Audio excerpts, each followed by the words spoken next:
So you're thinking about starting your own business in 2026? You have definitely come to the right place. Over the next few minutes, we're going to break down the exact playbook you need. Seriously, from spotting the right idea all the way to landing that very first customer. Let's jump right in. So you've got that itch, right? That idea that you just can't shake. Well, that's a good thing, because you're looking at one of the most opportunity-rich moments for entrepreneurs that we have seen in a long, long time. But a quick heads up, the game has completely changed. Yeah, you can pretty much toss out the old playbooks. They're obsolete. We're in a totally new landscape now, one that's being shaped by artificial intelligence, the fact that remote work is just normal now, and a whole new set of digital demands from customers. Success today is all about being fast, being specialized, and being really, really smart about the tech you use. Okay, so if the old rules are out, what does the modern playbook actually look like? Well, let's walk through it together step by step. And it will start with the most important question of all. Where do you even begin? Let's talk about the idea itself. The strongest businesses aren't just these random sparks of genius that come out of nowhere. No, they're built on the biggest shifts that are happening in our economy right now. The real key is to look for problems that are hiding inside these five massive trends. I mean, think about it. AI isn't just a shiny new tool, it's a brand new market for consulting and training. Remote work isn't just a perk, it's creating huge demand for new software, new services. And the subscription and creator economies, they're still just getting started. And don't even get me started on the growing demand for senior care. Every single one of these is a potential gold mine. And this, right here, this just brilliantly illustrates the sheer scale of the opportunity. Get this, over half, 50% of all US employees are gonna need new digital skills by 2026.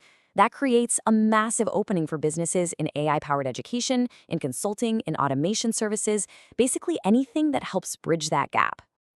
All right, so you've got a killer idea. Awesome. Now, let's make it real. Let's make it official.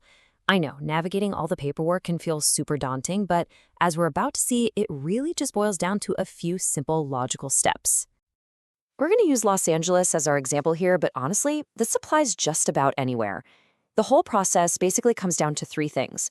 First, you get your employer identification number, your EIN, from the IRS. It's totally free. Second, you just double-check that your business location is cool with local zoning laws. And third, you register for your city's business tax certificate. That's it. And hey, don't let a scary-sounding name like Business Tax Registration Certificate intimidate you. Just think of it like this. It's basically your business's birth certificate. It's the official license to operate and pay taxes in your city. It's the piece of paper that says, hey, we're legit. Okay, so you're legal. Now it's time to build the engine that's actually going to run your business. We're talking about the technology and the operational model that will define how you get things done and deliver value to your customers. Now, if you're building a service business, this is a huge choice. Are you going to be a real-time gig-based marketplace like TaskRabbit, where the user picks their provider? Or maybe a quote-based system like Thumbtack? Or are you a managed platform like Handy that just assigns a vetted pro?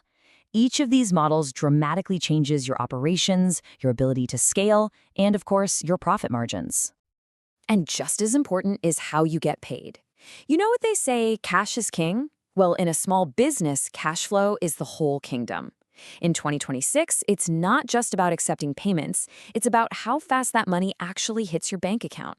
The modern networks, like iBoss, can get you access in 24 hours. That is an absolute game changer compared to the multi-day waits of the older systems. Now just let this number sink in for a second. 99.99% reliability. Why does that matter? Well, think about it. Every single failed transaction is lost money, and maybe even worse, it's a hit to your customer's trust. Choosing a rock-solid processor isn't some tiny detail. It's foundational to your success. Okay, your business is official, the engine is built. Now for the most important part of all, getting people to actually pay you. Let's break down the modern marketing playbook. So, how much does this stuff actually cost? Well, this gives you a pretty tangible idea. For a brand new business, an entry-level package to manage a few social platforms, that could start somewhere between $300 and $800 a month. Then, as you grow, you can scale up into more comprehensive strategies. So who do you hire to do this? You've basically got two main choices, an agency or a freelancer.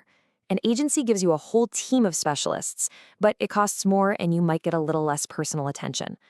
A freelancer, on the other hand, is more affordable, more flexible, but you're really depending on just one person. The right choice here depends completely on your budget and what you need. Okay, deep breath. You've got the idea, the legal stuff is done, you've got your operations, and you've got a marketing plan. But here's the thing, no business exists in a vacuum. To really truly succeed, you have to understand the economic environment you're launching into. So let's take a look at the landscape for 2026. Let's start with the big picture. After years of, well, craziness, experts are starting to see the market stabilize. The key takeaway for you is that we're heading toward a more predictable, balanced environment, not a downturn. And that is a really solid foundation for a new business. All right, now for some hard data. We're using a major economic hub like LA County as a bellwether here. The median home price is nearly $1 million. So why does this matter to you? Well, it's a huge indicator of consumer wealth and confidence. It tells us that in major markets, people still have significant purchasing power, which is great news for any new business. And this number, the average mortgage rate, is just as critical. It's basically a proxy for the cost of borrowing money, both for you if you need a loan and for your customers. At just over 6%, yeah, money isn't as cheap as it once was. But the key thing is that the rate has stabilized. This predictability is what allows both you and your customers to plan your finances with a lot more confidence.